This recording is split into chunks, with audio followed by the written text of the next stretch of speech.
ہم کسی کے پابند نہیں ہیں. ہم اگر پابند ہیں تو اللہ کے اور اس کے رسول کے بس. استاد ہے اس کا ادب ہے، احترام ہے، اس کی خدمت ہے، اطاعت نہیں ہے.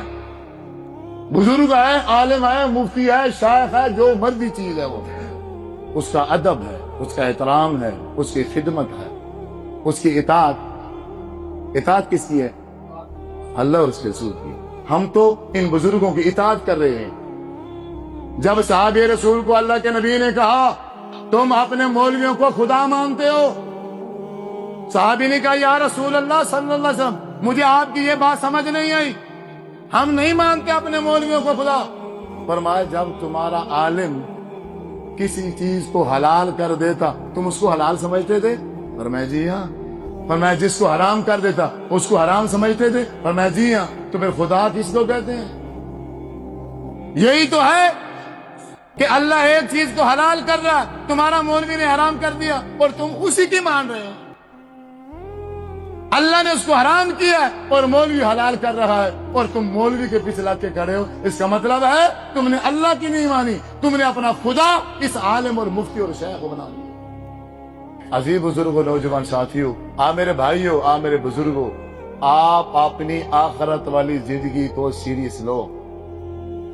آپ اگر صراط مستقیم پہ آنا چاہتے ہو وہ صرف اس کا ایک طریقہ ہے. آپ صلی اللہ علیہ وسلم نے صحابہ کرام جمع ہیں، آپ نے ایسے ایک سیدھی لکیر کھینچی، سیدھی لکیر کھینچ کے سائڈ میں دو لکیریں کھینچی، دائیں سائڈ میں، پھر بائیں سائڈ میں دو لکیریں کھینچی، اور پھر آپ نے صاف فرمایا وَأَنَّ هَذَا صِرَاطِي مُسْتَقِيمًا. میرا جو راستہ ہے وہ کون سا ہے؟ یہ بالکل سیدھا. اے صحابہ، یہ جو دائیں سائڈ پہ دو لکیریں ہیں ان پہ شیطان بیٹھا، یہ جو بائیں سائڈ پہ دو لکیریں ہیں ان پہ شیطان بیٹھا ہے. وہ تمہیں کھینچے گا، پوری کوشش کرے گا صراط مستقیم سے ہٹانے کی. خبردار سیدھے رہنا. ترکت فیکم امرین، میں دنیا سے چلا جاؤں گا پر میں جاتے ہوئے تمہارے لیے دو چیزیں چھوڑ کے جاؤں گا. لن تضلوا ما تمسکتم بہما، کتاب اللہ و سنت نبیہ صلی اللہ علیہ وسلم. ایک قرآن دے جاؤں گا میں اپنی امت کو، اور ایک اپنا فرمان حدیث کی صورت میں دے کے جاؤں گا. تم میں سے جو بندہ قرآن کو مضبوطی سے پکڑ لے گا اور رسول اللہ صلی اللہ علیہ وسلم کے فرمان کو مضبوطی سے پکڑ لے گا، لن تضلوا، کوئی مولوی، کوئی مفتی، کوئی عالم، کوئی شیخ اسے گمراہ نہیں کر سکے گا. آج سے 1450 سال پہلے حضور نے کہا تھا صراط مستقیم سے 4 لکیریں نکلیں گی. اللہ کو پتا تھا بعد میں امت انہی 4 لکیروں میں الجھ جائے گی. 4 امام آئیں گے، 4 اماموں میں یہ امت الجھ جائے گی. وہ کہے گا میرا امام حنیفہ ہے، وہ کہے گا ہمارا شافعی ہے، وہ کہے گا ہمارا حنبلی ہے، وہ کہے گا ہمارا مالکی ہے. تو محمد الرسول اللہ صلی اللہ علیہ وسلم کس کے ہیں؟ مسلمان ہو کے ہم نے اپنا ایک ایک بنا لیا تو اللہ کے رسول کہاں جائیں گے؟ اور کسی کے کھاتے میں اللہ کے نبی بھی ہیں یا نہیں ہے؟ ہم کوئی غلام ہے کہ کسی کے پیچھے لگ کے کھڑے رہو؟ جو اس کو سمجھ آئے گی میں نے وہی سمجھ رہا. کیا میری عقل نہیں ہے؟ اس کو اللہ نے مختلف بنایا، مجھے مختلف بنایا.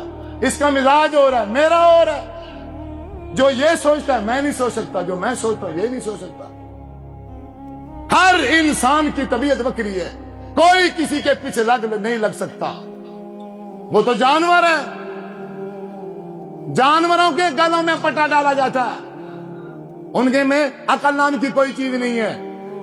نقصان نہ کر دیں، کہیں گر نہ جائیں، راستہ نہ بھول جائیں. ہم تو الحمدللہ انسان ہیں، اشرف المخلوق ہے. اللہ نے دماغ دیا ہے، اللہ نے عقل دیا ہے، ساتھ میں قرآن دیا ہے اور نبی صلی اللہ علیہ وسلم کا فرمان دیا ہے. ہر بندہ خود اپنے ذاتی طور پر اس کا مطالعہ کرے. آپ صلی اللہ علیہ وسلم کی حدیث کو پڑھے. میں کسی کو سچا اور کسی کو جھوٹا نہیں کہتا. سچا کون ہے، جھوٹا کون ہے، یہ پھر آپ دیکھیں گے، آپ پڑھیں گے. جو آپ میں سے میرا بزرگ اور نوجوان بھائی اس قرآن مجید کو ترجمے سے پڑھے گا، الحمد شریف سے شروع کرے گا، اور جب والناس آئے گی تو وہ میرا بھائی صراط مستقیم پر آ جائے.